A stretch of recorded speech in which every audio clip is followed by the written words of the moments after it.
right? For you to progress, or if you want to share with people about meditation, first thing you need to know is having the right view, right? Because we already discussed the noble eightfold path.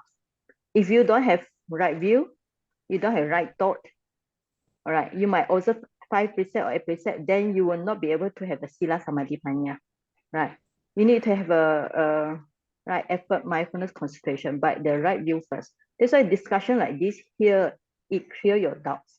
Like just now, Brother Ong said, that is what Shu Min or Tejaniya, but actually it's also Mahasi method. Because Mahasi method, even though we start with the breathing meditation, that is your abdomen rising, falling, rising, falling. That is the first foundation, Kaya Nupassana, on four foundation mindfulness.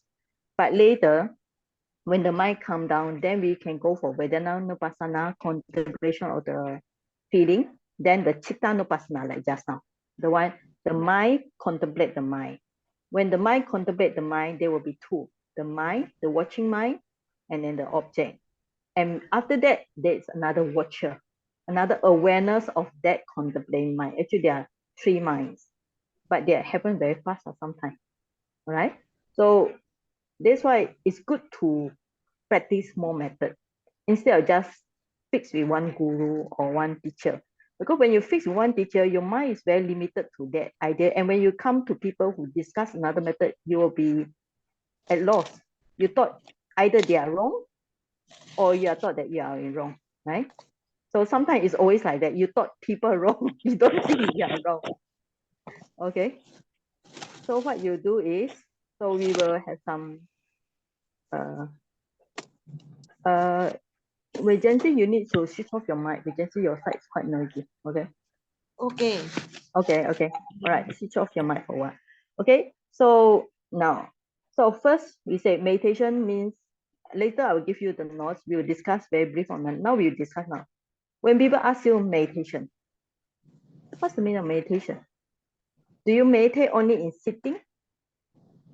If you meditate in sitting, this means that one day you only sit for maybe 1 hour. Then the rest 23 hours you don't need to meditate. Can you say in this way? No, right? So meditation means mental cultivation from the Pali word bhavana or bhavati. Bhavati means develop. Develop the mind means you cultivate the mind to be more good, more wholesome, and reduce the unwholesome. That's how we call it avoid evil, do good, purify the mind. So that's the first right understanding about what is meditation. Then from the meditation, then the next method is how should you go about that, right? So when you know meditation, then how many types of meditation you need to know? What is samatha and what is vipassana? Are you confused about these two? Some of you? No. You know, okay. We're quite clear. Okay, all right. Then you tell me in a very short, maybe one sentence, what is samatha, what is vipassana, Brother Ong?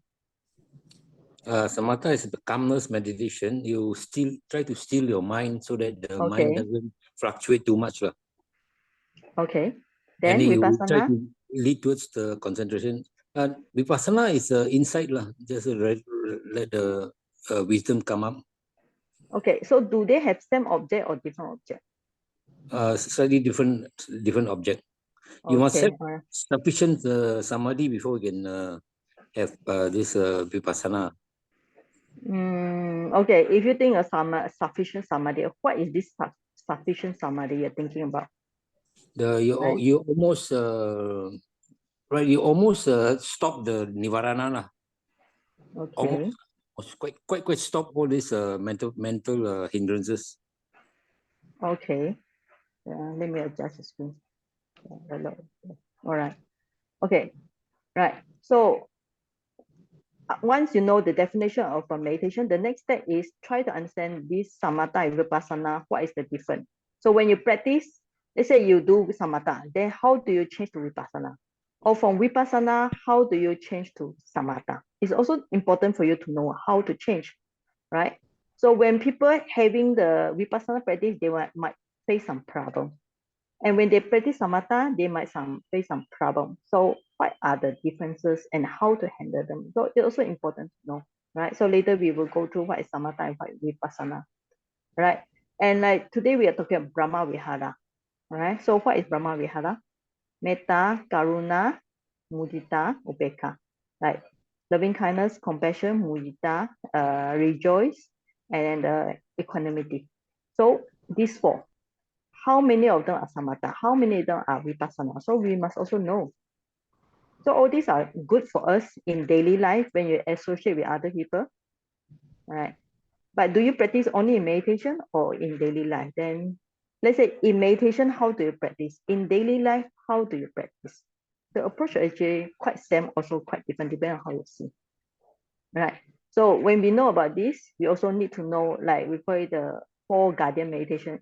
How many of you heard about this four guardian meditation? Yeah, those who have been to Mahasi, they teach, I think. No, it's Mahasi. Other tradition also teach. Other method also teach. I Okay, think Mahasi, four, they five. stress on it. They stress on the four. Other also stress, all right? So others say like going down also stress. Tao also Oh, stress. Yeah, all stress. Even Theravada also stress. Mahayana also stress. Because all these are Buddha words, all right? So what are four guardian meditation?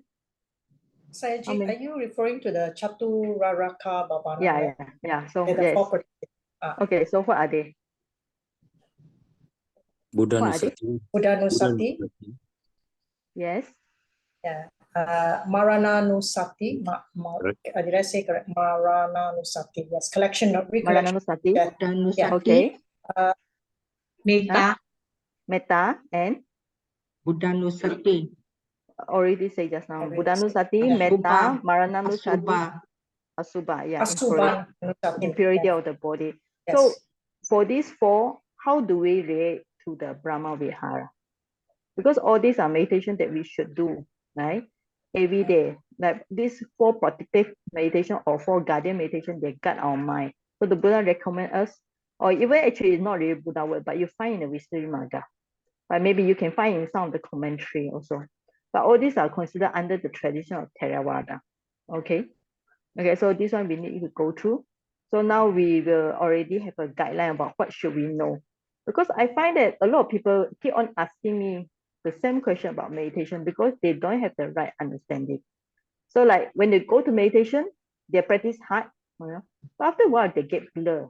They don't know what are they practice or how do they proceed in a correct way, or we call it, instead of study hard, study smart. Instead of work hard, you need to work smart, right? So they always come to to something we call nivarana or jam at there, then they don't know whether should they U-turn or should they turn to the right, or should they turn to the right, or should they jump over. When I ask them to jump over, they don't know how to jump over the hurdles, so they jam there. So understanding is very important, right? Because when you practice the Noble Eightfold Path, right understanding, right view, after that, right thought. These two, as soon as you get right, then they say the rest are quite easy. So recently I read a news, it's very interesting. He said the boss in a company, when he want to hire people, he hire the lazy people. Normally you come to understand when the company want to open job, they look for people, they look for hardworking people, right? But this company, the boss, his idea is different. He look for people who are very lazy. Why? Can you recommend a company? Sorry? Recommend the company. Okay, right. It doesn't matter. Okay, why they want this kind of lazy people? Because lazy people, they find the shortcut way. Understand? They find the smart way to reach their goal or destiny. All right. So if you don't want to be so hardworking in your meditation, then you should find the smart way or lazy way. So instead of sitting there and walking meditation whole day, whole night, or sitting there, meditate whole day, whole night. So then you should ask yourself, what's the purpose of all this meditation? Let's say if you go for retreat 1 month. So after 1 month, what do you gain? Or what do you wish to gain? And what's the best method to get the result you want? Have you ever asked yourself this kind of question before you go for meditation retreat? What do you really wish? You wish that you just sit there, sit and go, standing and then sitting, standing, sitting. So why do you want to sit? Why do you want to walk? What's the reason? You know why you need to walk and why do you need to? There must be a reason there, So that's why that's why all the meditation center, they always got Dharma talk to give you right view. They also got interview to help you to clear your doubts. And all Dharma talk to increase your faith, your confidence.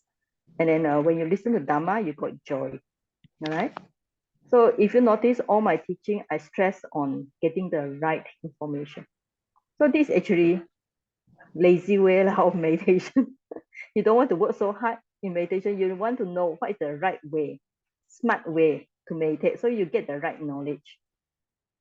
But sometimes in meditation center, because I stay in meditation center 5 years before, in a way, say before I escaped to Myanmar, to get in one way. So in 5 years in meditation, I noticed that it's true. Getting right information is very important. But sometimes too much information, it also disturb the mind. Because when you meditate, your mind will keep on asking, am I practicing according to the book? All right. So it become too much knowledge, it also become a hindrance. So how do you avoid letting your knowledge overcome your actual, practical, experiential practice? That's also important. No? Don't let your thinking mind stop you from really experience the result. Right? Because, yes? My experience is that the teachers are not tuned to the modern times. No, the way they teach us here in Malaysia, because they come from Burma, their English is not that good. Yes. Then they don't understand that the modern way of teaching is teaching adults, not like children. Okay, so what do you want the modern way? What modern way do you want? Just like what you're teaching us now, lah. We just discuss and understand. Yeah. And that's why understand first. But they will just try to force down the throat. You follow this, follow that, and that is not our mind. Won't accept that, and we just follow. We don't know what you're doing. Yeah, so because blind, more or less. That's how in Myanmar, when the teacher say yes, do it, the Myanmar people normally they will not disobey.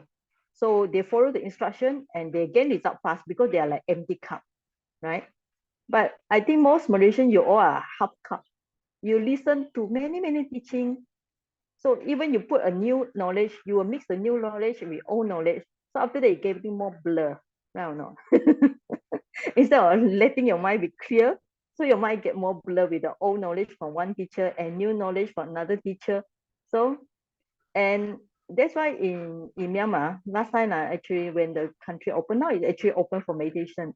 A lot of people, a lot of Western foreigners like to go to Shu Umin, the Tejaniya, because they can have a full discussion like now with the Tejaniya Sayadaw, who guide them on Chittanupassana, contemplation of the mind. Yeah. When they have a question about the working of mind, they get confused. The teacher will tell you, how do you overcome your doubts? How do you know? Yeah. So that's why this center is very modern. You can see a lot of foreigners there because the method teach is different. Yeah. And compared to traditional, like Brother On say Mahasi, where you sit, walk, or Pandita is even strict. You wake up 3:30, 3 o'clock, and you practice until 10 o'clock at night. And after lunch, no break. Cannot even go to your room. If you go to your room, after a few minutes, you go to toilet, somebody will ask you, knock your door, toilet door, please go out, go to meditation hall again. 12 o'clock, after 12 o'clock, your lunch, no resting at all. No, okay. Yeah, Saiji, I think that's also similar to Saile Dipankara's retreat. Very extensive. Yeah, very extensive. Yes. Okay. But the one that done by Ajahn Brahm, you heard about Ajahn Brahm retreat, right? They do in 5-star hotel, very relaxed, and then they have a good sleep, good bed. Well, it's also one way, all right? But I think for me, I feel that getting the right knowledge is more important, right? Because you go for 1 month retreat, then after that you come out, what do you really gain from the meditation? Because the level of samadhi you get in meditation, but when you go back, it zooms almost to zero. I don't know. So if you get very high samadhi, but when you come back, you cannot maintain the samadhi. So it means that you're wasting your 1 month day, right? But if you gain some certain knowledge from your meditation, by the time you come back to your worldly life, your knowledge will never disappear as long as it's real knowledge. That's more vital to get right knowledge. Because samadhi later, when the right condition, you can build the samadhi very fast. when you know the right way to practice meditation.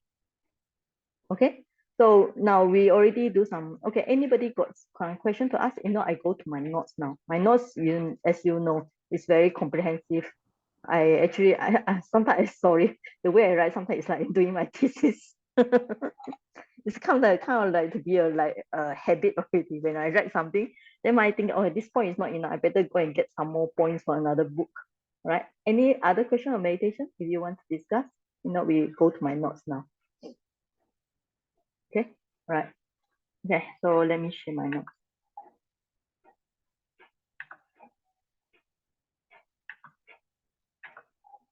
Okay, you all can see that. Okay, all right. So now, okay, now we are talking about Brahmavihara because Brother Ko, is Brother Ko here? He requests for this topic. All right, he's not here. All right, now, when you want to meditate, first thing you should do is understand the word bhavana. We talk about meditation. So when people ask you, what is meditation? Then you must know it's mental cultivation. And when people ask you, what is mental cultivation? Then you must know, right? To do good, to reduce bad or unwholesome, to purify the mind. It's like the Buddha say, avoid evil, do good, purify the mind, which is the summary of the Buddha's teaching. And you can practice at any time, any place, all right? Then it's meditation. Because mental cultivation, you can practice at any time, any place. Now, in the Noble Eightfold Path, is a Riya Sati Samadhi, right? Effort, mindfulness, and concentration, right? So before meditation, we need to have the right view and right thought. Like just now what I say, it's important to have the right view. Right view includes understanding of triple gem, right? You also need to know when you go to meditation center, you need to pay homage to the Buddha, you need to listen to Dhamma talk, you need to pay respect to Sangha. So you need to know what is triple gem. And you also need to know the working of karma. Because if you don't believe in karma, you will never meditate properly. Because you believe that by practice hard, you will get good result. That's why you understand working karma. And you also need to differentiate what is samatha and vipassana. And how to see cause and effect in meditation, especially for vipassana practice. Right thought means thinking in the right way, right direction. So with the right view, right thought, you activate the wisdom group in the Noble Eightfold Path.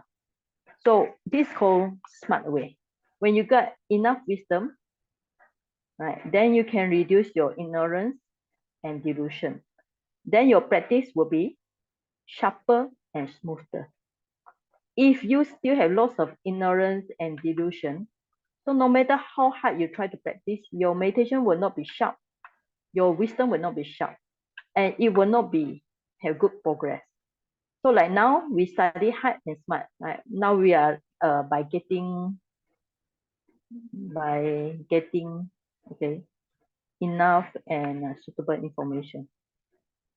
So after you get the right information, then we can practice hard, we also practice smart. But main thing is how you practice smart, right? So then you need to know there are three types of knowledge. Sutta Maya Jnana. Sutta means from the word sunati, listening to Dhamma. This is the first knowledge you should do by now. Like now you are getting this knowledge by listening to Dhamma. And then you think in the right way. So Cinta Maya Jnana, knowledge by thinking. And finally, we have this bhavana. Then when you do the actual practice or contemplation of mind, you got the bhavana maya jnana, knowledge through meditation. So before you get this, the bhavana, you need to hear the Dhamma, you need to think in the right way. Then with these three, you get the good knowledge, right? So now we are actually at this progress, right? Now when you listen to these notes, you are at this progress. So when you are listening to all this note, what is the right view, then you start to think about it, all right? Then okay. Now we need to know. So it's important because I find a lot of yogi, when they go to meditation center, they don't know whether they are practicing samatha or practicing vipassana. They get very confused about that. So first, you need to know why you practice samatha or why you practice vipassana. I write here so you all help me to frame this one. All right, samatha is to get tranquility, and if you aspire to get jhana. Okay, now, what is the main objective of practicing vipassana? You all can answer according to your knowledge. Insight. Insight. Okay, what's the meaning of insight? Inside wisdom. Okay, so when to get insight, all right, and Wisdom. wisdom. Okay, what else beside this? The knowing mind. Sorry. The knowing mind. Knowing. Okay, aware. knowing. All right. You Knowing. want to have a knowing mind. Okay. Yes. Okay. What else?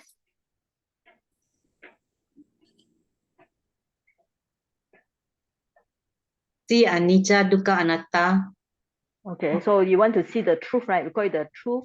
We call it the three universal truth, right? Universal truth. Yeah. Yeah. The I just put anicca. Okay, anicca, dukkha, anatta. Alright, okay. Paramata Satya. Paramata Ultimate Satya. truth. Yeah. All right. So you want to see the truth about things, right? So it's knowing the mind, or you can put knowing the ultimate truth, right? Okay. Okay, now, okay, I think that's enough.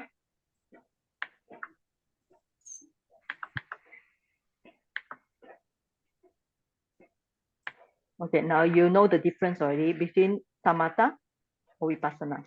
Now, existing period, samatha is during. Why we say during? Because during the Buddha's time, Buddha also teach about the samatha. Buddha also teach about metta. Buddha also teach about the like kasina. Outside means that when the Buddha's teaching not around, before you see, as a Prince Siddhartha ascetic hermetic, he also practiced very high jhana, right?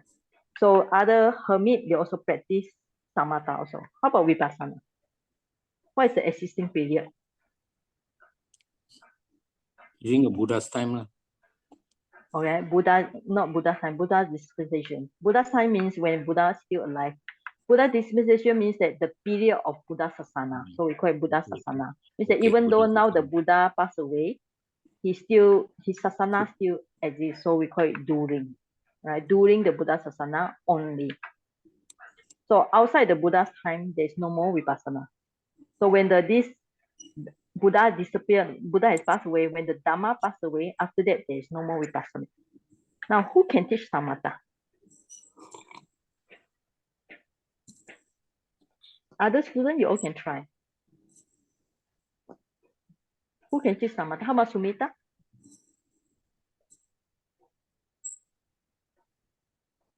Who can teach samatha? Anyone? Noble one, so Arya. Arya? Anyone. Who is anyone? Anybody, roadside fellows who can teach us. Yeah. Teacher, meditation teacher.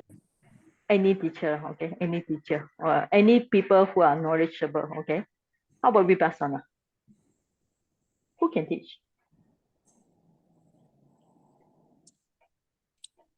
Also anybody. Buddhist teacher. Buddhist teacher.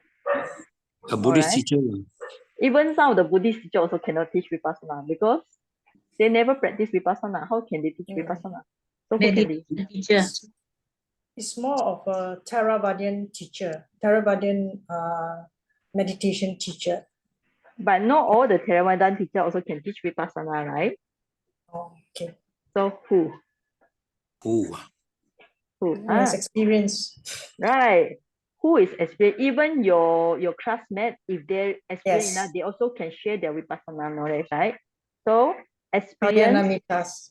Vipassana teacher, okay? Yes. Teacher or those or fellow Dhamma practitioner who are really experienced enough. Practitioner. How to spell it? Practitioner, okay? All right, you all agree with me, right? Yes. Okay, now what is the, okay, now we talked about samatha, like metta, we take beans, right? Like sometimes we have the object like we call it kasina, right? Kasina like earth, kasina, all this also concept, right? How about vipassana?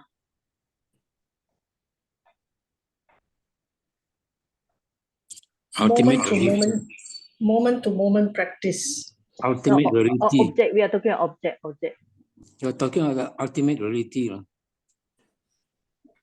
I mean, ultimate reality, you can take it as object. Are you sure? Multiple objects. This one is single object, right? Okay, yeah, of course we are talking about samatha also multiple object. Anapanasati. Anapanasati. Yeah. Breathing, no, we are not talking about meditation. We are talking about object.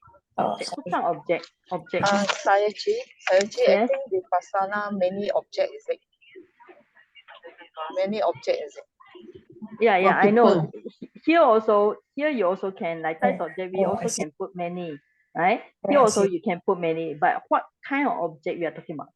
Maybe put the word kind of object. Oh, Kind of object, yeah. Saiji, can we say like Kaya Nupasana, Chitta Nupasana, Vedana Nupasana? This also maybe under this maybe quite the meditation type, okay? Oh, okay. All right, so we can like Kaya Nupasana, like Anapanasana, you can put here. So what kind of object here? Things that appear ultimate truth, Rising and ultimate truth and of falling, rising and falling, observing the rising and falling of the atonement. All right, this is under meditation. Like for example, you can say like all these breathing meditation, right? So on all these even like samatha, you got breathing meditation. So I'm talking about the kind of object. Like now it's concept, right? So what is the object here? Paramata. Paramata object. Okay, what is Reality. paramata? You must give me more detail. What is paramata? Paramata is very Reality, the 4 elements. okay. 4 elements. All right. Okay. Oh, I see. All right. What else? Mental, Thirty-two mental parts. and mental and Kaya bacterial phenomena. Those paramata one. Okay, I think you all get too. That's why I say sometimes you. Consciousness. No, Sometimes- ultimate reality covers everything, I think. Yeah, Ultimate cover everything. reality. Yes. Yeah. But you see, we are talking about samatha, we take the concept of beings, right? So under vipassana, what do we take? The answer is very simple. You take mind and matter, right? Yeah. No, no. Mind and Yes. matter. Yes. Right. That's why I Yes. said sometimes you all too much knowledge. You don't go for simple knowledge. If the samatha is taking the concept of a being, right? You can see we need to contrast. When you study, you need to contrast here and here. If this is samatha taking the concept of being, then what is vipassana? Vipassana taking the concept of, it's not the concept, Namarupa. right? It's the namarupa, right? Yes. Right or not? So Yes. if this one you are not clear, so how do you practice meditation now? Correct. Yes. So you need to practice smart or hard. Smart. Practice smart. Smart. Right, after you go for meditation 1 month, if you cannot Yeah. answer this question, that's when you fail Yeah. the exam, right or not? True. Okay, now meditation, right? I put the note here 2 and 3 because there are many, all right? So we look at this. And samatha, we have 40 samatha. Do you know that? Do any of you know that? Right. So you can choose, all right, out of these 40, right? So okay. Out of these 40. So which one do you always practice? 40 samatha. Is 40 meditation object is not samatha. It's object, you also meditation. Same also. Either you put it as object or you can put it as a meditation if you like the word meditation. Okay. Yes. Yeah, because kasina is object, asubha is also object. Yes. Now, do you practice kasina? You know what is kasina, right? Yeah. Okay. The Do you light. practice? Yes. Yes. I think or no? most of us practice breathing, breathing in one form or another. Yeah, most of you practice which one? Yeah, The either breathing, rising, falling. Anapanasati. Anapanasati. Yeah, breathing is under this one, right? Anapanasati got, yeah, under 10 here, including the Buddha, Dhamma, Sangha. Anapanasati is under this one also. Anapana. Number 4, so we practice Brahmavihara. Brahmavihara. Yeah, that's why today we need to discuss about this one. Do you practice this one? No, this is too high for you. Do you practice about this one? Contemplation of the lostness of nutriment. When you No. eat the food, You don't No. know. You enjoy the food. No. So in meditation center, how do you practice this one? I mean, you go there, how do you practice in meditation center? You don't practice. Contemplation of practice food tasting before elements meals. only. Tasting. Yeah. Yeah, okay. So this one, if you go for meditation center and like those, you have to practice during eating time. So that means that when Yeah. you eat, you follow slowly, you chew, Yeah. right? Then you go down and you contemplate. Mm. Here, when we talk about loathsomeness, it's not that the food is loathsomeness, it's talking about the process of eating, Oh, okay, process yes. of chewing, Mm. process of digesting, and after Yes, that you yes, need to go to toilet. So if you cannot even go to toilet for Yeah. one day, you notice that you cannot sleep well when the stomach is so bloating, right? Yeah. So it's loathsomeness of this one. Not to say if you practice too much loathsomeness, also sometimes it might affect your appetite, but it's true also if you are a serious meditator, right? Okay. Sayaji, sorry to interrupt. Yes. It is Yes. said loathsomeness of the nutriment, and you mentioned about the process. So, is that saying? I mean, it's like when you have the food in your mouth, the process of the chewing, and Yes, then you chewing, the right. four elements and that. But Yes. loathsomeness is inside. I mean, it goes inside, and then the processes in the stomach. No, and it then- depends on how you translate this one. Particular. Particular is depend on how you put. Sanya is perception. So particular is talking about how do you not beside the loathsomeness, it's talking about more like kind of like aversion. You can use the word aversion. Right. Okay. Yeah. Okay. Thank All right. So this one you can practice in meditation. So after that you go back, then you like, oh, there's so much process of that's why if those people who practice in meditation, if they practice on this one, they notice that they don't eat a lot. Because the process of eating is so troublesome. You know, you have to put in your mouth, chewing, then swallowing, right? Then you're digesting. That's why some of the meditation center ask you to eat 1 hour. Imagine you have to eat 1 hour. How you feel? Eat 1 hour, one cup, very tired, right?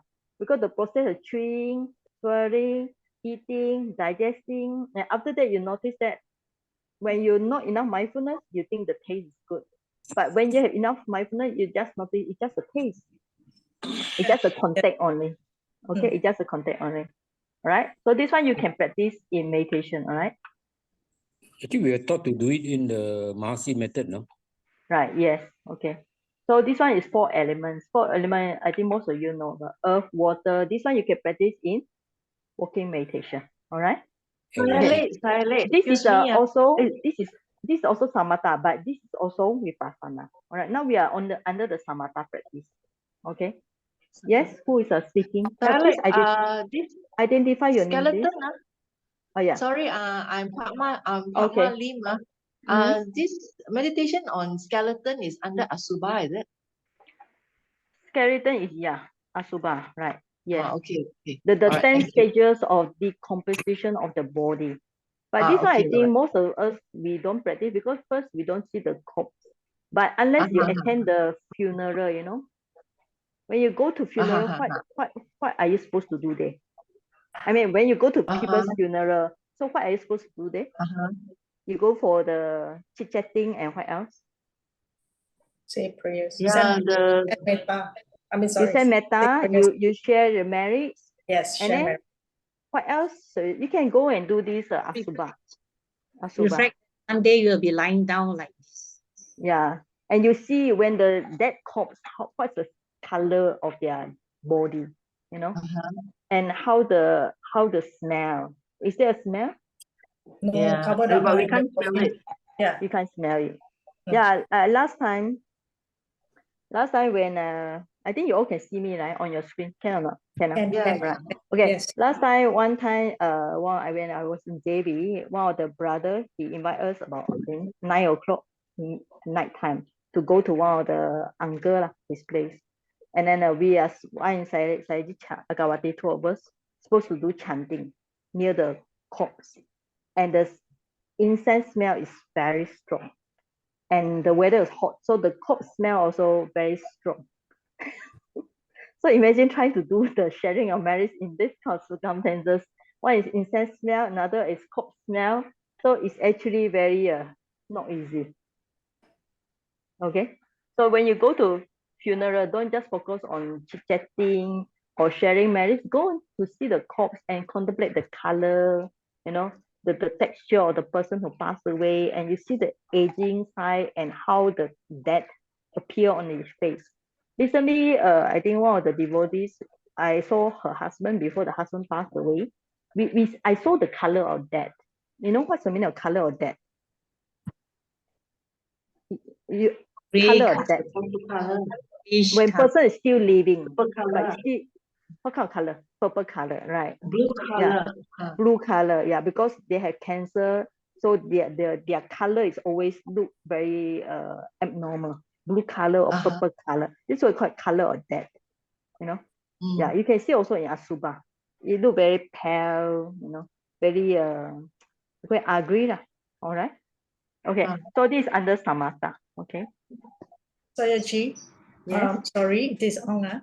When we go for this funeral, can we also look at the three universal truths: impermanence, unsatisfaction? Yeah, you can, but that is very general, you know, very general. So when people go for, if you want to like require impact you, if you go for like anicca dukkha anatta, this is kind of like, because you heard it every day, so it's not so impactful. It's not so impactful. But if you go for like just now you say the personal case where you can see the asubha, you can really smell it, then you really understand the death has taken over that person, you know, because it's still up to now. Remember that smell. It's very strong, you know. The incense smell one side, and then the asubha, because the brother he's a even though he's a half Theravada, half Mahayana, he put us very near to the corpse to do chanting. Have you tried to do chanting very near the corpse? Yeah. Okay. Yes. Mama here. This Asuba, when I see the corpse, I feel the fear, you know. The fear, and then sometimes my body will start to wave. Okay. You feel the fear because maybe you feel it one day will come to you lah, or you feel you cannot accept it. You cannot accept it. Yeah. No, fear of dead body. Fear of dead body, and then sometimes when I go for funeral, my body will start to sway. So I need to be like mindful and watch the mind, you know, or else it will sway. Okay. So if you sway too much, you do walking meditation. So sometimes your body elements, 4 elements is not enough, so it's actually disturbed. So better go and do walking meditation if sway too much. Right. When I do walking also, I'm swaying.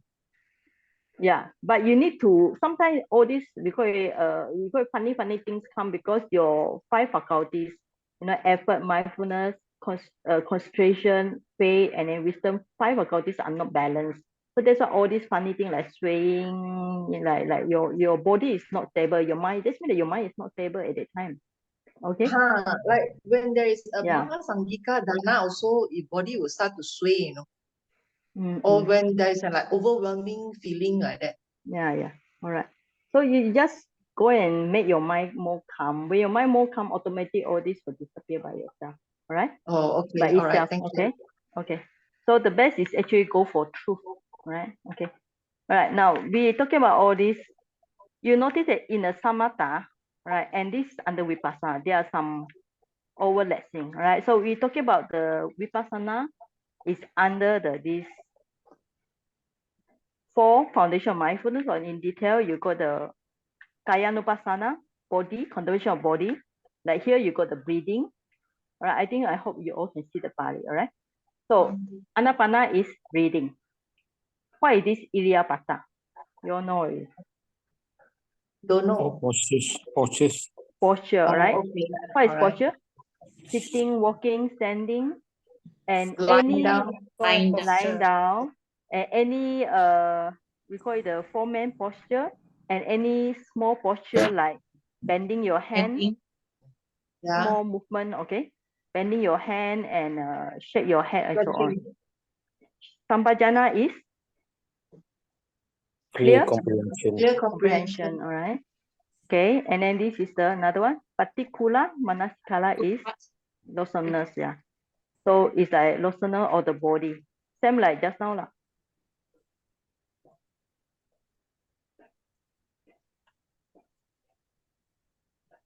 And then the Dhatu Manasikala is All 4 great elements. elements. Yeah. So that's why 4 great elements is very good to practice. Why?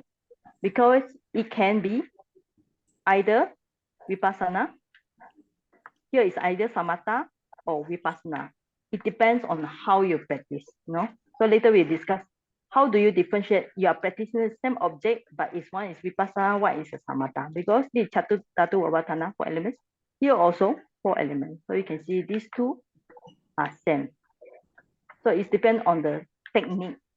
Same object, but different meditation. In like here, you also got this Anapanasati, breathing meditation. Here also got the breathing meditation.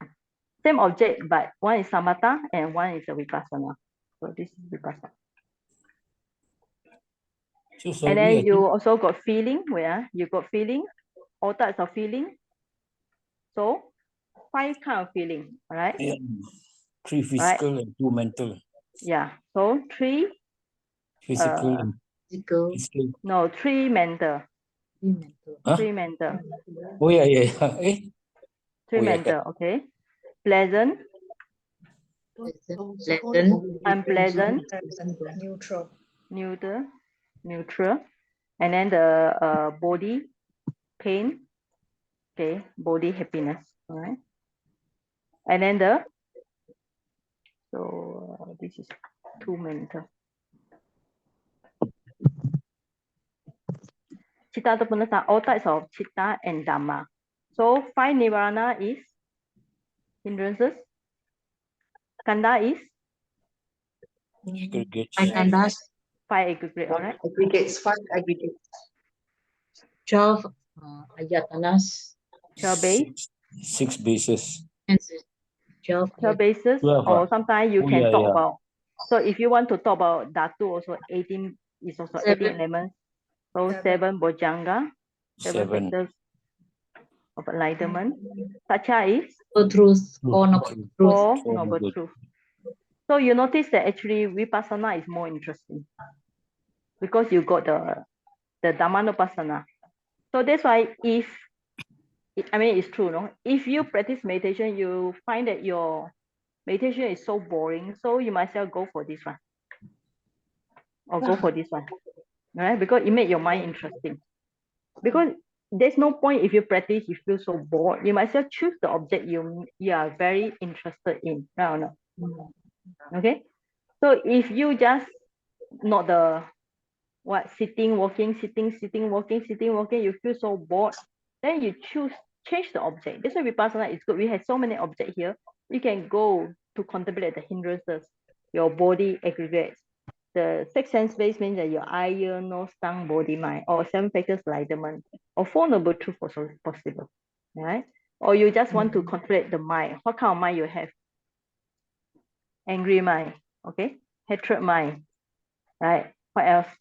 Happy mind, boring mind. Yes, you can take the boredom. You can take the boring mind also as an object. Then angry mind and whatever mind. Okay, so any object is possible. So that's why when you practice the Vipassana, you don't limit to any object. All right, as long as the object appear, then you can practice. All right. So now we go back to this one. Now we know Samatha and Vipassana. Okay. Now, so we know clearly the differences already. All right. Now, how to practice? The question, okay, next one. How do you know? Like, for example, you have the same object like breathing, right? Or maybe 4 elements. How do you practice in Samatha? How do you practice in Vipassana? How do you make the same object, make it into 2 meditation? How, you are going for retreat, so can you tell me? Sorry, Sayaji, me, you're referring to me or? Yeah, you. I think so far you're the only on here. Okay. Yeah. For Samatha, you just take 1 element at a time. That means that, for instance, you have earth element, then one object. Yes, one so object. You're talking about, okay, 1 object. 1 pointedness. Understand the characteristic. What is the characteristic? Each element. For instance, if earth element, then we are looking at hardness, softness, this kind of characteristics. And then you have the wind element, then you have the characteristics of movement, and you have the fire. So means your mind go deep into the object, right? Yes. Mind go deep into the object, all right? Yes. Taking the what characteristic of the object. Okay. Yes. How about the Vipassana? On the 4 elements, Saiji, or can I say Vipassana, that? Vipassana. Yeah, you can take the on the same thing on Vipassana, on the 4 elements. Yes, take the same object. Now, just now you explain in terms of samatha. Now explain in terms of Vipassana. Okay. Okay. Like for instance, moment to moment practice, like when eating, like just now we discussed about the eating process. Okay. So when the food enters, yes, when the food enters to the mouth, like for instance, you have the warm, they feel the food is warm, then it's fire element. Then you feel that the food is, when we're chewing, when we're chewing, then there's green element. And then when the okay, so you're talking about daily life, right? Yeah. Yes. Daily life. Okay, like eating process, yeah.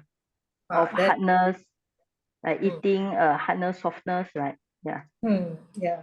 Anything like, I mean, even when you do household chores and all that, because that is to develop our mindfulness. Okay. So can you do it in daily life in samatha practice?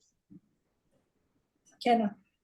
Can. How do you do? Usually samatha practice, what I'll do is sitting, maybe sitting and walking.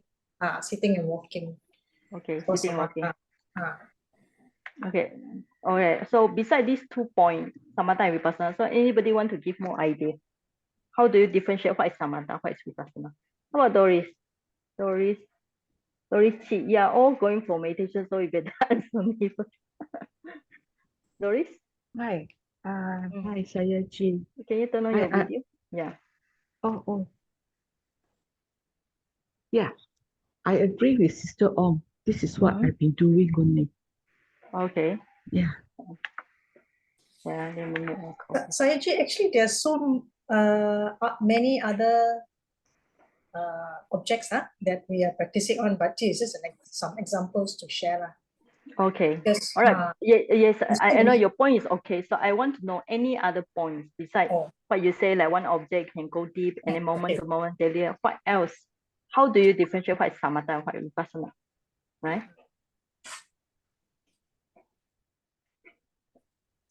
How about Brother Ko? Brother, have you finished your eating just now? Yeah, I think you're hungry. I think samatha is focusing at one object and is more likely to be in a single posture. Whereas the Vipassana, one posture? Vipassana can be any posture when they are looking for the what they call the reality of the objects, or rather the awareness, the mind, rather than the external object. So you say focus on the mind. Yeah, it's more on the state of the mind, mental state. Yeah, you are doing the what Chittanupassana, right? The mind and matter. Okay, mind and matter. Focus on mind also matter. All right. Okay, so yes. How about other students? Yes. Saiji, I would like to add is that when you focus on the mind, because we need to know the knowing mind and then the object and the awareness of the awareness, the mind. So the focus three, on the mind and then the mind. Okay. Yeah, basically these are the 3 things that we need to. Okay. Then how about the one they say anicca dukkha anatta? So you all never mentioned about this. Oh, the Vipassana. Usually for when I do samatha practice on the what do you call it, the sitting, is more towards the tranquility. Okay, right. Yeah, the calmness and the jhanas and all that. But for Vipassana, we will focus more on the impermanence. That means, like for instance, for one sitting, then you have impermanence, and non-self, non-self. So through daily life also we can practice on that, especially on pain. And notice that, when the pain arises, we're able to know, the mind will be able to know that is the pain. And just when we are aware of the pain will actually be able to go away. That means that letting go of the pain. It's non-self. We don't take it. Right. Yes. So here is different, especially this part is very different. No? Sometimes like samatha, you can also practice in many posture, but maybe prefer one posture because you need to keep the mind calm. But the emphasis vipassana is you must see the impermanent suffering. And this is the main point. This is the main point that actually you all should mention this in the first place. Oh, okay. Yeah, okay. What about the rising and falling, Sayaji? Is that one of the key points? When you see the rising, falling, why do you want to see the abdomen rising, falling, right? Because you want to see this one, impermanent suffering, non-self. So even by the process of seeing rising, falling, one rising compressed of many changes, and with the falling. So at first the mind look like it's like one action, but if you notice it's many rising, and each of the rising disappear, and each of the falling disappear. So when you go to Dhamma talk, you will hear all these Vipassana teacher just talking about same object like abdomen rising, you see many rising and see many falling. So the purpose is for you to see the impermanence, right? Impermanence means that things change all the time. You never, even one rising will always change different from another rising, all right? So you all should tell me this as a first place, right? Of course, daily mindfulness is true, focus the mind. Even instead of focus on mind, samatha also focus on mind. You can just say samatha, don't focus on mind, right? So different we can do, because samatha also focus on mind. But many posture is true because vipassana you can do it in sitting, walking, eating, go to toilet also can, right? But samatha prefer you one posture. Why for samatha practice sit all the time? Why? Because to maintain when the body is calm, the mind also calm. The stillness of the mind. Yes. So if you're going to get out all the time, walking here, look at there, it's difficult to get the samadhi. So that's why sit down, close the eyes. Even if you don't want to close the eyes, keep the eye downcast like the Buddha. In the Bodhi tree, they say the Buddha eyes never close, just look downcast to close the disturbance, right? To reduce disturbance. But the main thing is even the same object like breathing, on anapanasati for samatha, you just focus on breathing here, just to go deeper in the object until you get nimitta or whatever. But for vipassana, even the breathing here or abdomen here, you try to see the changes on one breathing or one point here. Like the air is cold or hot or long or short or smooth. Okay? So that's why it's important for you to differentiate what is samatha and vipassana, because in not one minute you do samatha, the next moment you do vipassana, then the next moment you go into vipassana and samatha, so your mind is always changing. Then at the end of your retreat, you'll get so blurred. Confused. Because Sayaji, right. Sorry to interrupt. Usually for vipassana, we will usually go for the practice on satipatthana. Whereas for samatha, it's more towards calmness. One object. Normally for samatha, normally the teacher only teach you one object, right? If you go for anapanasati, you just do anapanasati. But some people, we very curious mind like me, I mean, like Brother Cole or Brother Ong, doing one object is very boring, right? So that's why I choose vipassana, because Buddha time, only in the Buddha sasana, there's vipassana. So you might well practice smart. I mean, if you really want to meet the future Buddha or your next life, you want to be a Buddhist, which method should you practice? So, Saji, I think you can emphasize on this one. Last time I had a lot of pain. So the teacher asked me to note the changes intensity going up, going down. That's very important because there's a impermanence there, changing here and there. And then after a while, I heard the sound outside. The attention will switch. There's also a change in the mind. Like the neighbor to Subhamjaya, there's always an Indian temple. They'll be beating the drums every morning. But actually, when you notice the pain, you should go deeper until finally you overcome the pain. That is considered you are very good. It will go off. You really understand the nature of pain. Actually, the pain is little, but the aversion, the what I call it, the disturbance in the mind is greater than the pain itself. It's not that if you have like 24 hours pain, it's serious pain, but the pain is just because sitting too long, or maybe the blood is not flowing properly. So if you go deeper and you really see the pain and you really be able to let go the pain, this means that you have progress. You use the word progress. Okay. Okay. Sayagyi, but we cannot disregard this samatha as in what to say, it cannot disregard as not important, because samatha is for us to develop deep concentration. Yeah, right. So you can use samatha as a stepping stone to vipassana. Yes. Right? Initially, yes. Because when your mind cannot note properly, first thing you should do is make the mind calm down. Right? So how do you make the mind calm down?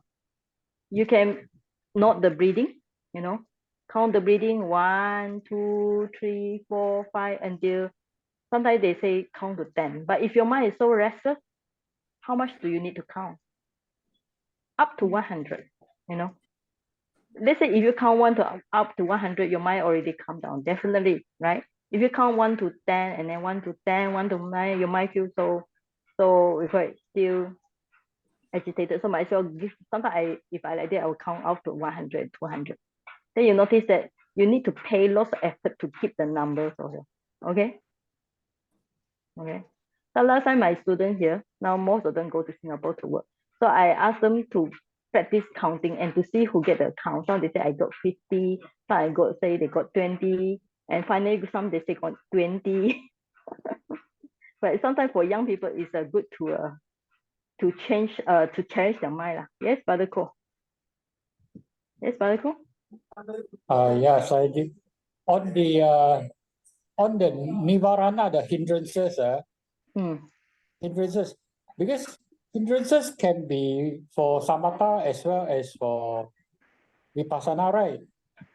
But hindrances is taken as an object for vipassana. It's not taken as an object for samatha, because hindrances will disturb the samatha practice.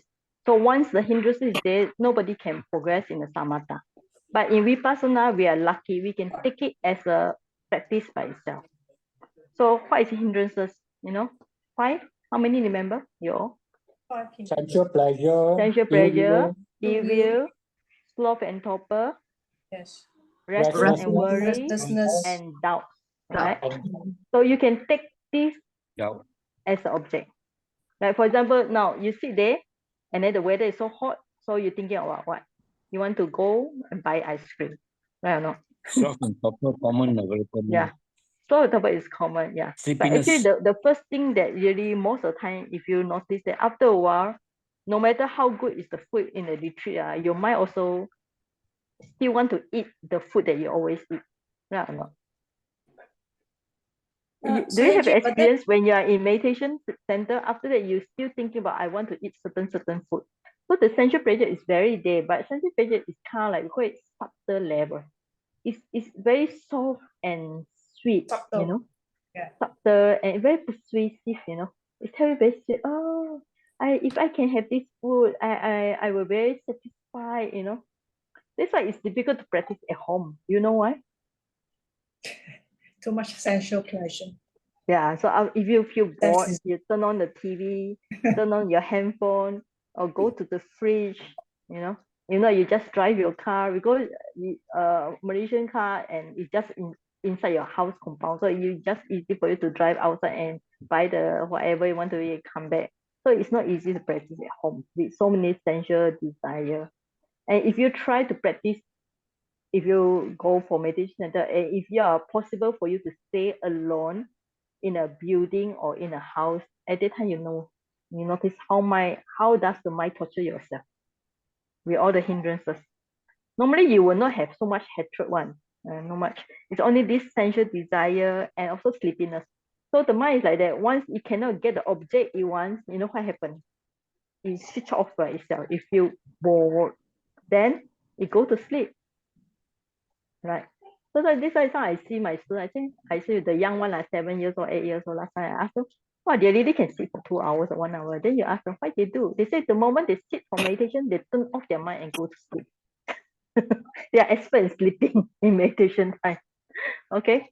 All right. So by Vipassana, we are lucky we can take it as object. And if your wisdom or we call your mindfulness and concentration very strong, you can really see it disappear. Like one sensual thought, you can see it come and disappear. Another sensual thought come and disappear. Or even like evil. Like in meditation center, what kind of evil will affect you? Have you ever have this kind of any experience, evil, in retreat? Got. When I was like lining up for food, I saw the person trying to take the last bit of the meat.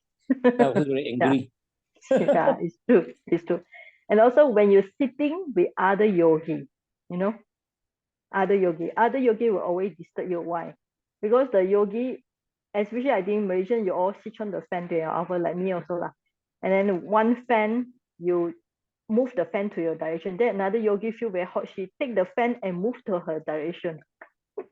Then there's a war over the fan, which is true, you know. And when you're in sitting meditation, and then you feel very nice and very calm, then another yogi go and do walking meditation in front of you. And then when they walk, it's always their plastic. Like last time I did, some people like me, one time I wear the plastic trousers as a yogi. Even we don't notice, people will notice it, especially when they practice with samatha. The trousers will make it yeah, every step you walk, people listen to your steps. Or if you are in good meditation, you thought it's good, but you notice people walking around you or just in front of you.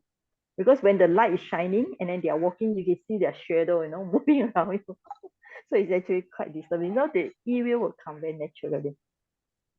So the mind is always like that, we're quite up and down. It's very subtle, sweet in the sensual pleasure, or very angry over some disturbance, or sometimes nothing to do, you just feel that you want to go to sleep. Right? So you turn off itself and go to sloth and torpor.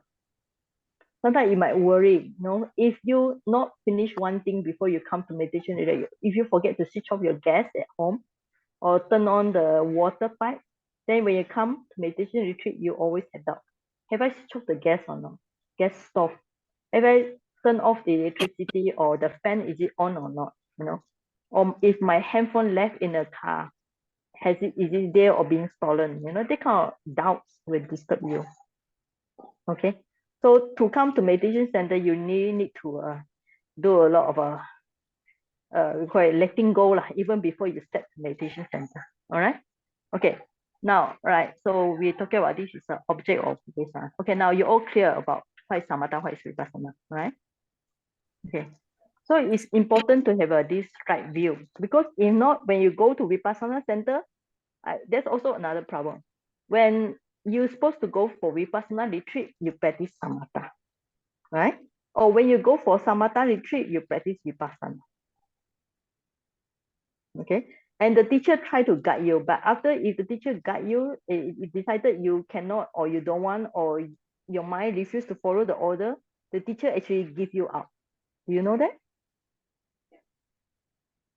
Give you up means that you practice whatever you want. Yeah, gone case. We call the word gone case already. Yes, I agree. Yeah. Yes. So that's why you need to have a right view.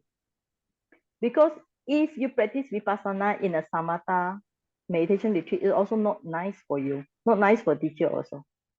But if you go for intensive Vipassana, you're supposed to do sitting, walking, you just feel that you want to sit and enjoy your tranquility for 2 hours, 3 hours without noticing the impermanence, anicca, dukkha, anatta.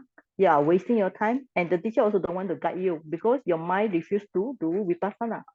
So in this way, you also consider as gone case.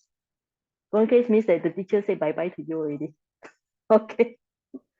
All right. So all this confusion about samatha vipassana, if you know the difference, actually I'm very lucky because when I attend, I was in Lunas. I hope you all go for this day. It's very nice day. My teacher, he's a Saido, Dr. Sunanda. He's a Burmese teacher, but he's a doctor, a real doctor, you know. He's a skin, I think Padma, you've been there. Sunanda, I think.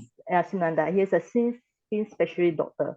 So his wisdom is very sharp. And he explained to the yogi, this all my notes actually I got from him. And I actually, when he gives Dhamma talk, I think some of you know, I made his Dhamma talk into book and we published series 1, series 2, series 3. And up to now, still people requesting for the book because it's very short, but it's very comprehensive, simple to understand. So when you see the samatha and vipassana, when you see the table like this, then you have no doubt what are their similarity and what are their difference, right? So we missed the chance already. Sunada gone back then.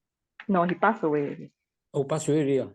Yeah, why he left Malaysia, because he at that time he was near to 80, or maybe I think near to 80. Yeah, because when he came to Malaysia, he was about how I can't remember, 70 or 60 plus. 70, yeah.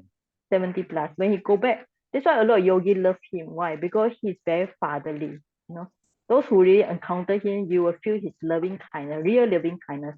When he chant, even those auntie helper, they cannot speak English at all. They only little bit English.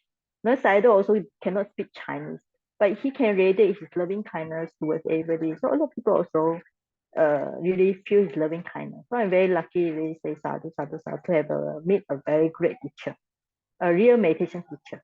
You know, that's why I prefer to learn from old monks to get their knowledge before they pass away, in a way to say. All right. That's why I prefer to stay in Myanmar, because there are many old monks here. The one they sent to Malaysia normally is quite young, right? Yeah. Okay. Okay. Now you all clear about Samatha Vipassana. So when you go for Vipassana retreat, please practice Vipassana. So when you go for Samatha retreat, please practice Samatha. I don't want you to be labeled as a gone case yogi. All right. Gone case means bye bye already. The teacher already say bye bye to you. Who's your teacher? Yeah, right. And don't say my name, okay? I don't teach you wrongly. So, Sergey, can you add on this cause and effect? When you do the Vipassana, you try to look for cause and effect. Okay, can also. Okay, the main thing when you practice Vipassana, like we say, you must know the Paramata, right? So the Samatha practice on concept like metta, a being, or father, mother, your brother, sister, your empatha. So you must know impermanent suffering on Namarupa, right? So Namarupa means, or also you need to know the cause and effect here. Because in Samatha, you don't need to see cause and effect. You just sit there, go as deep into object to gain what? What you're supposed to gain? You're supposed to gain jhana. But also it depends on you. But for me, I feel that if I really want to meet the future Buddha, if I really want to be born as a Buddhist, I prefer to practice Vipassana, because it's guaranteed way. Because when you have this kind of aspiration, you definitely become Buddhist, because only Vipassana appear in the Buddha Sasana time. All right. So it's also smart, right? Not. That's why I told you the company, the boss, he only want to hire very lazy people. Why? Because lazy people, they find the smartest way to get the job done. Okay. Like Brother Ong, the one to do my homework, you're lazy, right? I want the job, I want the job. Okay. Now, all right. Now, today we are already talking about Vipassana and Samatha. Now, on this front, all right, so after that, we go for definition, and we need to discuss what is Vipassana, which one out of these four, which is Vipassana, which is Samatha, all right? Now, before that, we need to go for definition, and we need to know the meaning, all right? So we do it together, so we make it interesting, all right? Now, what is the definition of metta? To be kind to all sentient beings, just like right. one, our own, kindness. like our own relative. Okay, kindness. All right. What else? How about those quiet one? There's so many are quiet. Wong? Yes, you all should speak up, no? You know, you all feel sleepy. How about Linda? Yes, you all should say. Okay, others are Brother Ong, you keep quiet for a while, okay? Let them try. Okay, try. Bande also, you all try. Okay, I think we let the next group of students. So Ong, Brother Ong, and the sister Ong. You all keep quiet for a while. Okay, we let other students try now. All right. Okay. Right. Bante, you all try. Sada Nandi, Venerable, you all try. Whoever asks you to unmute, right? Now it's your turn to speak already. So Meda, you also keep quiet for a while, right? Okay. Now I want you all to help me to play it together. Okay, now try. Yes. Sayagyi, can we say metta is for loving also? Loving. Okay, loving, yes. Okay. Loving kindness. Okay. Right. Sayagyi. Yes. Some they say boundless love. Okay, boundless love. Okay, when you say boundless, what's the meaning of boundless? When people ask you, you know, if people are going to Okay, unconditional love. And what's the meaning of unconditional? When you say something, you must explain, you know. Why you say boundless? What's mean unconditional? Without any condition. Just like a mother loves a child. All right, okay, without condition, right? So, and how about boundless love? Boundless, it means limitless already. No boundary. No boundary. And what is the boundary here? Boundary or what? Like Like what? spaceless or unseen beings to the limitless. Okay. Yeah, no limit, right? So you are talking about limitless love, without limit to space types, or to realms. types of beings or place or realms, you know. Okay, all right, okay. Now how about we go for Karuna? Okay, next student. Okay, next one who never speak. All right, try. Sadanandi, you all try now. Okay, next group. You try now. How you describe Karuna?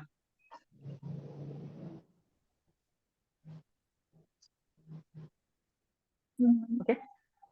Compassion. Huh? Sorry? Compassion? Compassion. Okay, besides compassion, what other words can you describe? Actually, is we want to make the heart of goods. We want to make the hearts of goodness heart, kind heart. Yeah. Kind heart. Yes, okay, so you're thinking about Karuna is compassion, also kind heart. Yeah. Maybe also we can put kind heart also. Yes. Just put it and then later we will see how is it. Okay. Next idea. Amy, I think Amy, have you said something yet? How about Chan Shu Yong? Just now you say already, right? Who is the next one? Not say yet. Linda, you haven't said anything. Linda, you can try all the mudita upeka. What else?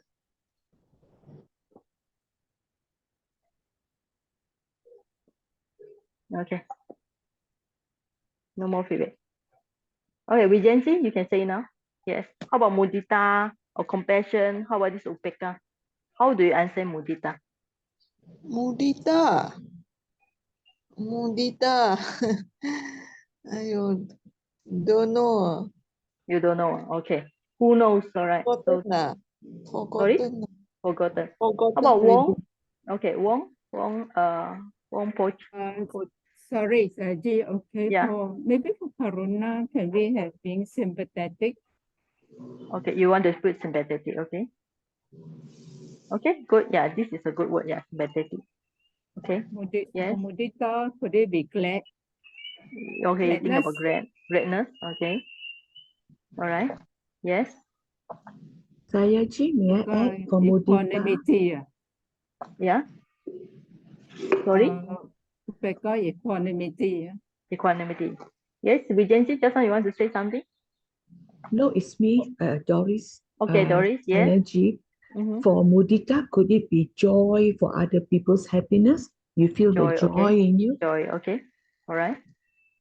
Yes. All right. Okay.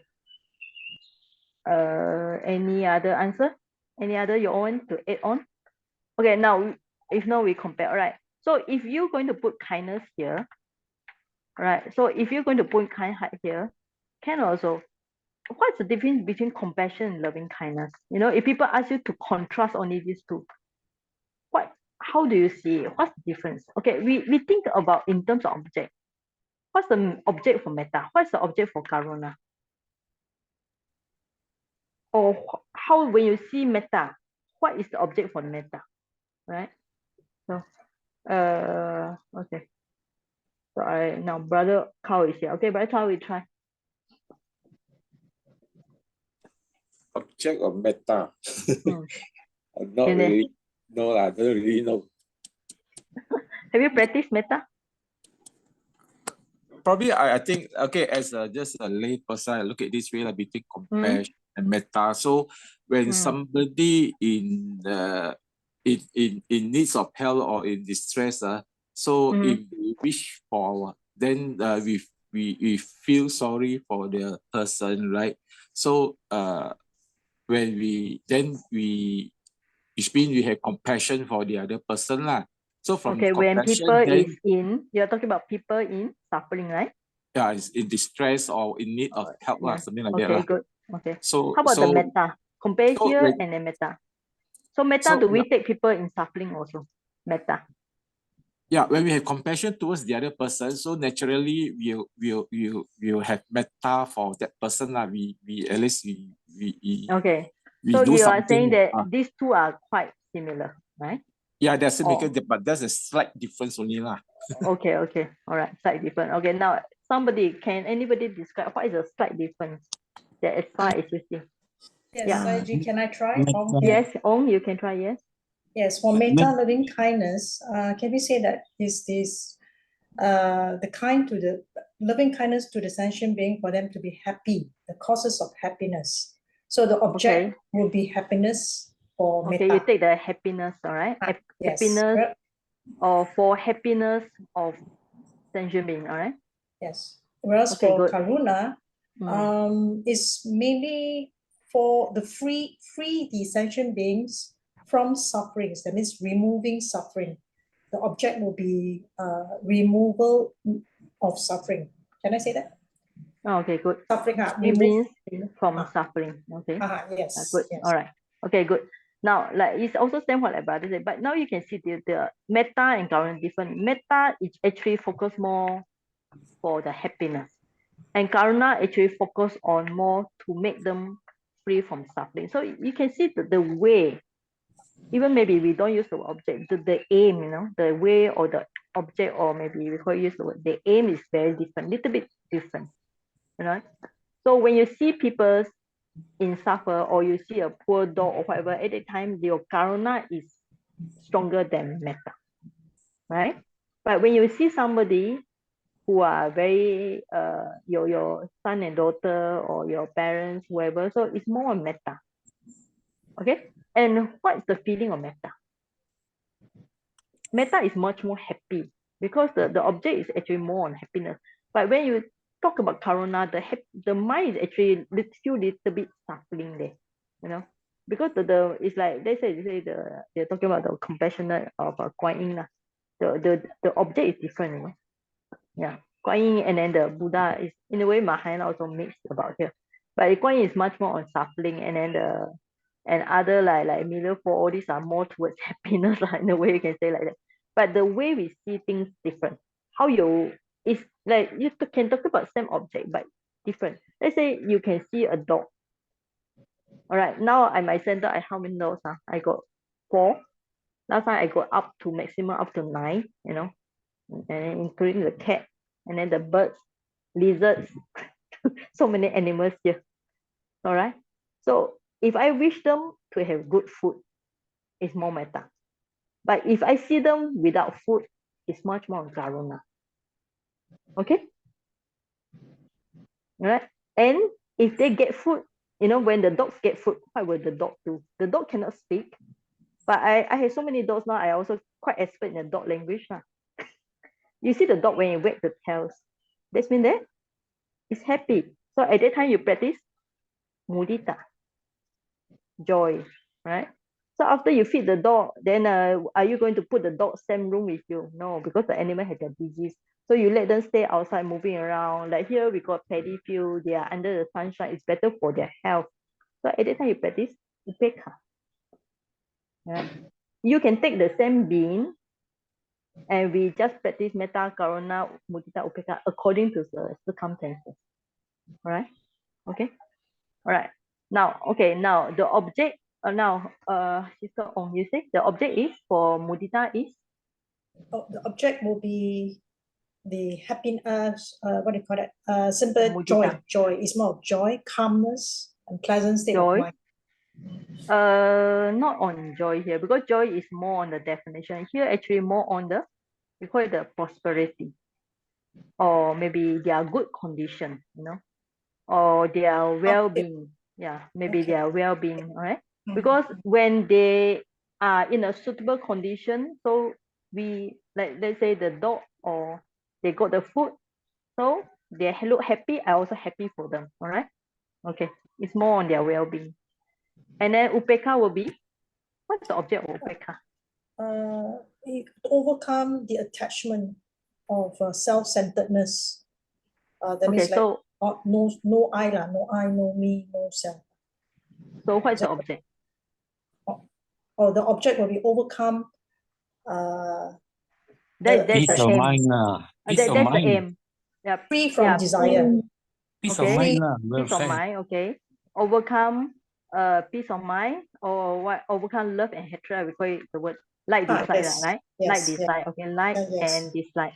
But what is actually the object? You know, we are talking object here. Here you can take beans.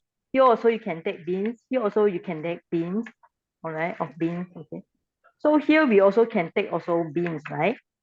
But beside the beans, what else can we take as an object? Karma. Karma. Okay. Beans and bean. Also, this is talking about how we practice that. You see the karma. Okay. See the karma. This is more like, okay, maybe we don't put karma. We'll discuss later. So one thing about upeka, besides the object of beans, is also mind and matter, right? The object also mind and matter. We call it the equanimity, or just put the mind matter is okay, right? Because upeka is not being only. You also take any object. In a way, we call it sankhara, right? Any condition thing, formation. Any formation is also the object for the upeka. Not only the being. It go to the paramata level. Yeah, go to the truth already. Okay. They are actually quite similar, but we call it a little bit depends. Just like everything in a Dhamma, that's why we have 84,000 Dhamma. We practice according to circumstances, right? So you can practice this anytime, right? When you see beings are happy, you focus more on their well-being, or happiness is metta. When you see them suffering, it's much more on compassion. So when you see them already getting on good, it's a mudita. So when you let go them, or letting go your like dislike, or you focus more on their namarupa, is more on the upeka. So among these one, which one is the vipassana practice? Yeah, correct. So which one is vipassana? Yeah, upeka. Upeka is much more towards the vipassana. So in for Brahmavihara, ultimately you sum in, when you practice any samatha, it still lead you to vipassana. Because vipassana is much more difficult to practice than samatha. Okay, because you have to go beyond the concept of beings. Yes, Brother Ko? Yeah, Saiji. I thought when we talk about Brahmavihara, we are talking about abodes of beings. That means. Yes, okay. So now we go for definition. All right, now. Okay, now Brahmavihara, how do you define the Brahmavihara? Brother Ko? Abodes of? Abodes of Brahma, because it's Brahma being. Brahma beings, yeah. Okay, who is the Brahma being? Who is this Brahma? See, they are very highly developed beings. So we call, sometimes we use the word higher God, okay? Higher God. No, higher God. Yeah. Higher here, Deva. Yeah, God. Here in Buddhism, the small g and big G is different. Big G means refer to the Christian God. We use the small g for the Deva, right? So we call it higher Deva. Now abode. What's the meaning of abode here? The vihara, from the word viharati. What's the meaning of abode? The lodging. Is it the place? Place. The ram? You're talking about the ram where they stay? Are you? No, yes.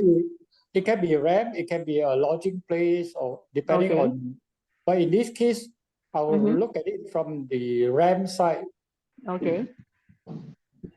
We are not talking about ram, all right? So what are we actually talking about here? Are we talking about their ram? Are we talking about a board or their plan, a ram? Okay. This is the first definition. What is the second definition? Dwelling. Okay, dwelling on what? Place, dwelling place. You are talking about this one, right? Dwelling place. We are talking about physical dwelling, right? This is the first definition. How about the second definition? We are talking about there are second definition also. Sergi, I try dwelling in the four Brahmavihara, Metta, Karuna, Mudita, Okay. Yes. So what kind of dwelling? Is it the physical dwelling or is it the mental dwelling? Mental states. Yes, you all should tell the answer. Mental state, mental dwelling. Mental dwelling means mental state of what? Of who? Who is this Brahma? How you describe Brahma to people? Are they full of sensual pleasure or are they not of sensual pleasure? What kind of beings they are? Right? Do you know who is this Brahma? Those who practice jhana, right? Those who practice jhana. So the state of their mind having practiced jhana and still in jhana, what is the state of their mind? Is it clean or not clean? Clean. Sorry? Different concentrated. Okay. No, you all don't know the answer. Purified the mind, purified beings. Yes. All right? That's the answer. Okay? So in terms of physical abode, we are talking about like first jhana, second jhana, right? All these Brahma. You study the 31 plans and how many Brahma? I forget, 15 or something like that. One ram, first jhana, 3, second jhana, 3, third jhana, 3, fourth jhana, whatever. But we are talking about is mental state. So when the Buddha asks you to practice Brahmavihara, it's not asking you to be born as a Brahma or practice jhana and go there. It asks you to have the mind, mental state, same like those purified beings. Because of why they are purified?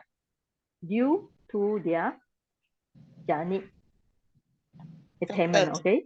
So their mind is we call it cleanse of hindrances, all right? So they don't have lobha. Of course, they have little bit because they still have attachment to. That's why when you study Abhidhamma, you know those beings, even though they have the practice samatha, they will still reborn because they have attachment to rebirth, but they don't have the normal things like sensual desire, or at that time there's no ill will, there's no sloth and torpor, there's no doubt. So in a way, they also, their mind is quite, we call it quite purified. All right. Okay, so now you all understand the terms of Brahmavihara, right? So we go back to just now. We are talking about Samatha and Vipassana. So out of this Samatha Vipassana, so we need to know their differences. And then we need to come back to this, out of this one. This is also, and then the last Upekha is both Samatha and Vipassana. But actually it's more towards Vipassana, you know. Yeah. It's like anything come to your sense though, you have to maintain. You hear the sound, you smell something, you taste something, the mind must be maintained. Equanimity. The way to maintain equanimity is just to see anicca, dukkha, anatta, the changes in things, so the mind will not go follow the object. You know, like even samatha, when they follow the object, they will still like the object. You heard the Sariputra, he's a student, right? The Buddha create a gold lotus for him. So his mind follow into it, and then after that, then the Buddha by his willpower and make the lotus fall down. Then he realized the impermanence of the lotus.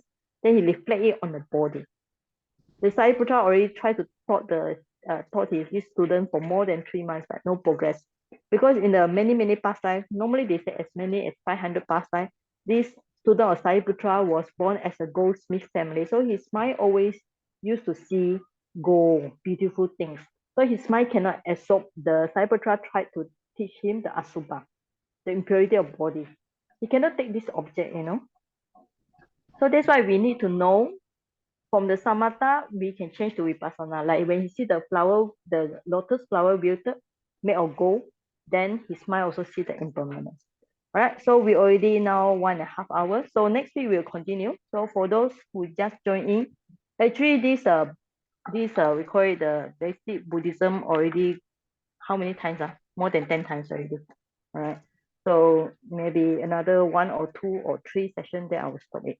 All right, but it's always this time, Saturday, Malaysia time is 4:30, right? So if you new student, you are most welcome to join my group, all right? Padma, you get to know through the Facebook, right?